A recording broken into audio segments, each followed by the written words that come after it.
हरे कृष्णा।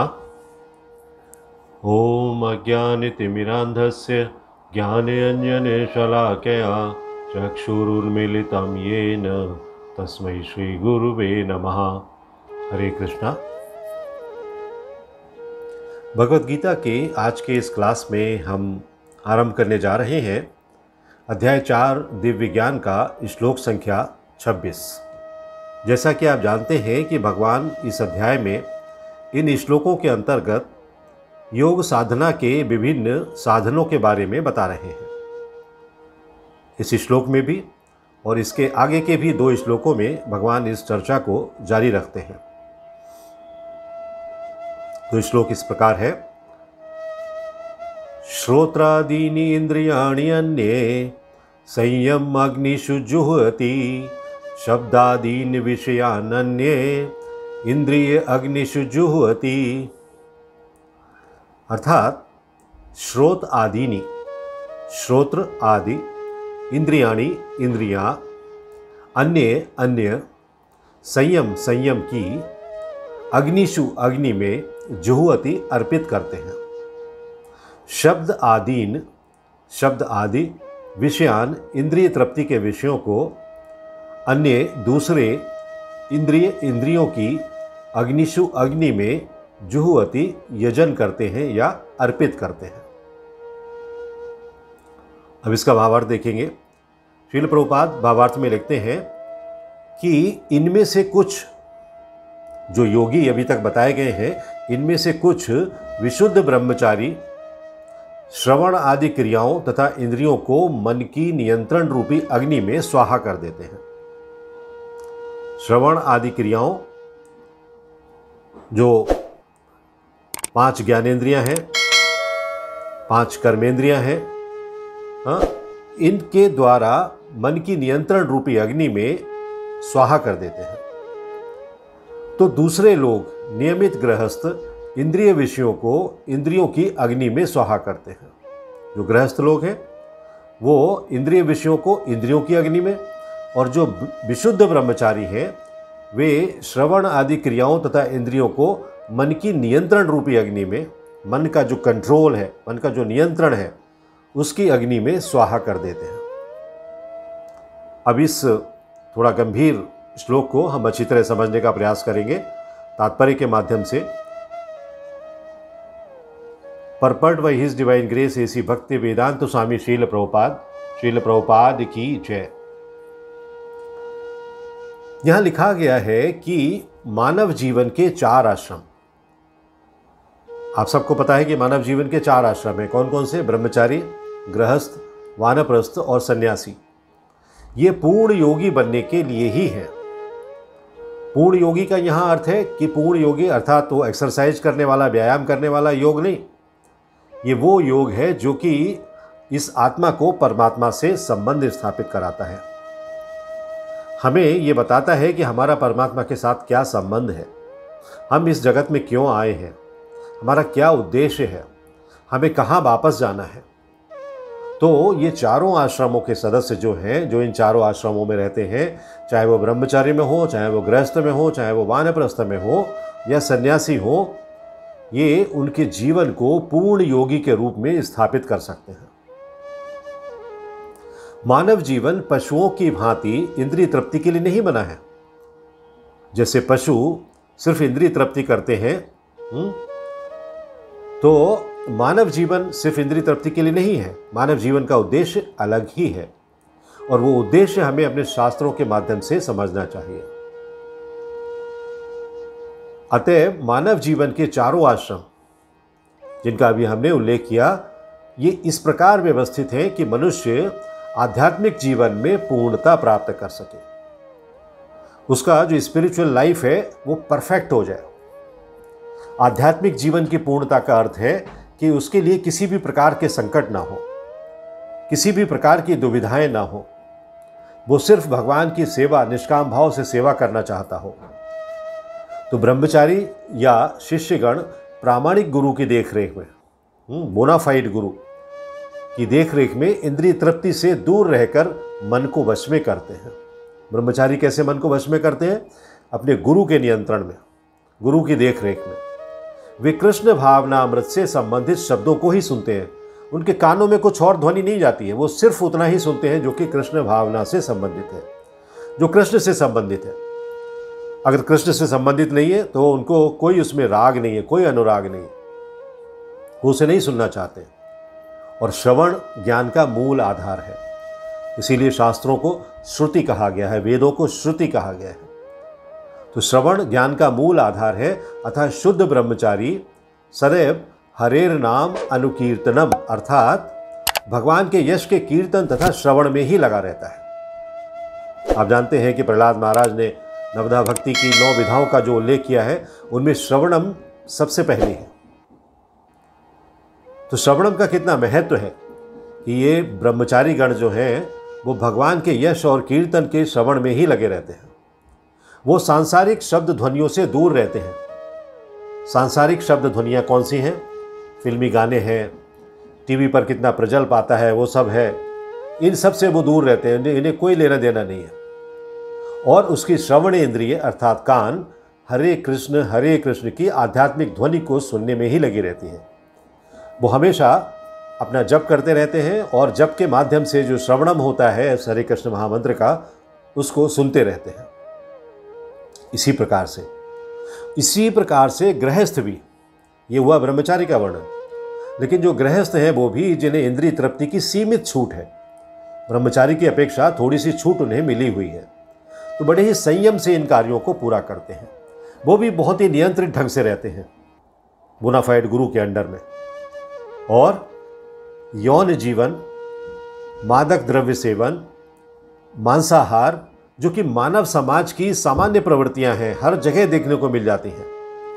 आप देखिए, sex life हर जगह मिलेगी, यौन जीवन, मादक द्रव्यों का सेवन हर जगह मिलेगा, स्कूल कॉलेज से लेकर बड़े बड़े ऑफिसेज और मार्केट्स तक, बड़ी बड़ी इंडस्ट्रीज तक। मांसाहार छोटे से सड़क के एक ठेले से लेकर बड़े बड़े रेस्टोरेंट्स, 5 स्टार होटल्स तक, सभी जगह मांसाहार उपलब्ध है। लेकिन संयमित गृहस्थ, जो एक कंट्रोल्ड हाउस होल्डर है, गृहस्थ व्यक्ति है, वो कभी भी इन चीज़ों के प्रति आकर्षित नहीं होता। वो यौन जीवन और अन्य इंद्रिय तृप्ति के कार्यों में अनियंत्रित रूप से प्रवृत्त नहीं होता। तो यहाँ हमें ये समझना चाहिए कि गृहस्थ और ब्रह्मचर्य दोनों को किस तरह से अपने जीवन का यापन करना है। इसी उद्देश्य से प्रत्येक सभ्य समाज में धर्म विवाह का प्रचलन है। गृहस्थों को कहा कि कुछ छूट मिली हुई है, तो उनको यौन जीवन अपनाने के लिए विवाह की प्रस्तुति की गई है कि आप विवाह कर सकते हैं और यौन जीवन का संयमित आनंद ले सकते हैं। तो यह संयमित अनासक्त यौन जीवन भी एक प्रकार का यज्ञ है। आसक्ति के साथ नहीं है, अनासक्त होकर। किस लिए? कि जो संतान हम उत्पन्न करेंगे, जो संतान हम पैदा करेंगे, वो भगवान श्री कृष्ण की सेवा में समर्पित होगी, ना कि हम शारीरिक सुख के लिए यौन जीवन का आनंद लेना चाह रहे हैं। ये संयमित गृहस्थ उच्चतर दिव्य जीवन के लिए अपनी इंद्रिय तृप्ति की प्रवृत्ति की आहुति कर देता है। तो यहाँ 2 प्रकार के लोगों की चर्चा हुई है, एक ब्रह्मचारी और एक गृहस्थ। ये दोनों प्रकार के व्यक्ति किस तरह से अपने जीवन को संयमित रूप से बिताते हैं और यज्ञ के रूप में इस जीवन को संचालित करते हैं। अभी देखेंगे कि यहाँ संयम रूपी अग्नियों में इंद्रियों की आहुति देने को यज्ञ कहा गया है। इंद्रिय या इंद्रियों के विषय, इनकी आहुति देने को क्या कहा गया है? यज्ञ कहा गया है। तात्पर्य यह है कि एकांत में जब हम अकेले होते हैं तो हमारे मन में बहुत सारे विचार आते हैं और 99% वो गंदे विचार होते हैं, जब तक कि हम भक्ति में ना लगे हों। भक्ति में लगते हैं तो हमारे दिमाग में फिर अच्छे विचार आते हैं। तो हमें इन गंदे विचारों से दूर रहना चाहिए। किस तरह से? कि हमारा जो सुनने की इंद्रिय है, जो श्रोत्र है, जो त्वचा है, जो अनुभव करती है, क्या नम है और क्या कठोर है, जो हमारे नेत्र हैं जो अच्छा बुरा देखते हैं, हमारी जो जीभ है जो कि टेस्ट से, जो स्वाद लेकर हमें ये बताती है कि कौन सी चीज़ कैसी है, और जो हमारी घ्राण शक्ति है, जो हमारी नाक है, नासिका है, ये 5 इंद्रियां अपने अपने विषय, इनके विषय क्या है? शब्द। शब्द किसका है? कान का विषय है। कान से हम सुनते हैं। स्पर्श किसका विषय है? त्वचा का विषय है। रूप किसका विषय है? नेत्रों का विषय है। हमेशा नेत्र अच्छी अच्छी चीज़ों को देखना चाहते हैं। और जीव का विषय क्या है? रस, रसना। इसीलिए जीव को रसना कहा गया है कि जीव का विषय रस लेना है। तरह तरह के रस लेने में प्रवृत्त रहती है जीव हमेशा। और नाक का विषय है गंध। तो ये गंध सूंघने के लिए नाक का उपयोग हम करते हैं। तो ये जो इनके विषय हैं, ये जो इंद्रियों के विषय हैं, इनको बिल्कुल भी गलत तरीके से या गलत प्रवृत्ति की ओर ना बढ़ाया जाए। इंद्रियां संयम रूप से अपना कार्य करें। आंखें सिर्फ वही देखें जो भगवान के लिए उपयुक्त है, जो हमारी भक्ति के लिए उपयुक्त है। कान सिर्फ वही सुने जो हमारी भक्ति में सहायक है। हमारी जीभ सिर्फ भगवान का उच्छिष्ट यानी कि भगवान के भोग जब प्रसाद के रूप में आता है, सिर्फ उसी को ग्रहण करें। और हमारी नाक से भगवान के चरणों में अर्पित किए हुए पुष्पों को हम सूंघें। भगवान को अर्पित की गई सुगंधियों को हम सूंघें। भगवान को चंदन का लेप, अभी आपने देखा कि भगवान की चंदन यात्रा हुई थी, तो चंदन का लेप जो लगाया जाता है, उस चंदन की सुगंध को सूंघें। तो यही संयम है, ना कि हम इन पांचों इंद्रियों को किन्हीं दूसरे विषयों में जो कि भौतिक विषय हैं उनमें लगाएं। तो पूरा संयम हमें कब समझना चाहिए? जब हमारी इंद्रियां, मन, बुद्धि और अहंकार, इन सब में से राग आसक्ति का सर्वथा अभाव हो जाए।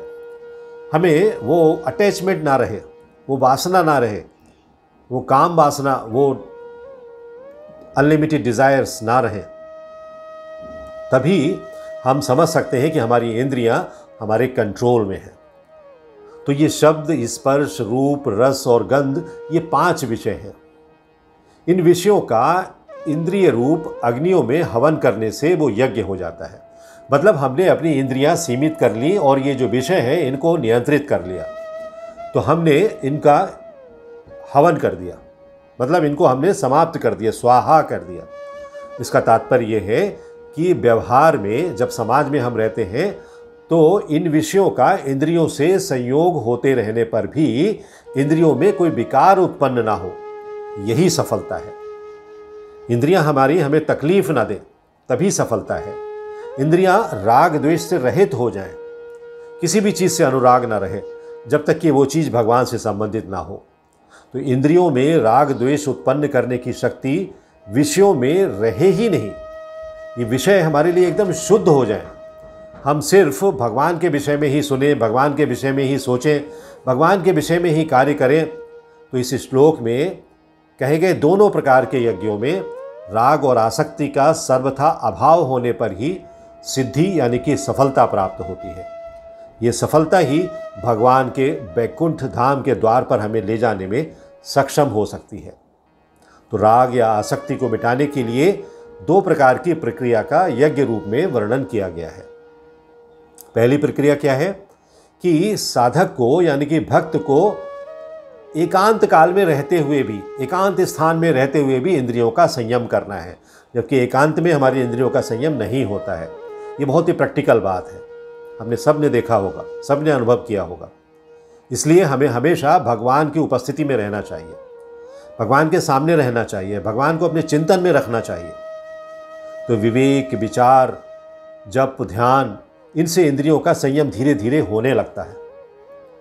पूरा संयम होने पर जब इस आसक्ति का अभाव हो जाता है, तब हम एकांत काल में भी और समाज में भी, सभी जगह हमारी समान स्थिति हो जाती है। ना हम समाज में विचलित होते हैं, ना हम एकांत में विचलित होते हैं। हर जगह हम एक ही दृष्टि से अपनी इंद्रियों के साथ व्यवहार करते हैं। और दूसरी प्रक्रिया में जो भक्त है वो समाज में राग और द्वेष रहित इंद्रियों से व्यवहार करते हुए क्या करता है? अपने मन, बुद्धि और अहंकार से राग द्वेष का अभाव कर देता है। उसके मन और बुद्धि से भी राग द्वेष निकल जाता है। तो राग का जब अभाव हो जाता है, अनुराग का अभाव हो जाता है, आसक्ति का जब अभाव हो जाता है, तो वो सामाजिक रूप से या एकांतिक रूप से दोनों में ही उसकी समान स्थिति बनी रहती है। और यही सर्वोच्च योग की स्थिति है। हम सबको इस योग का ही अभ्यास करना चाहिए। हरे कृष्णा। यदि आपको यह वीडियो पसंद आया हो तो लाइक करें और अपने मित्रों तथा संबंधियों के साथ शेयर करें।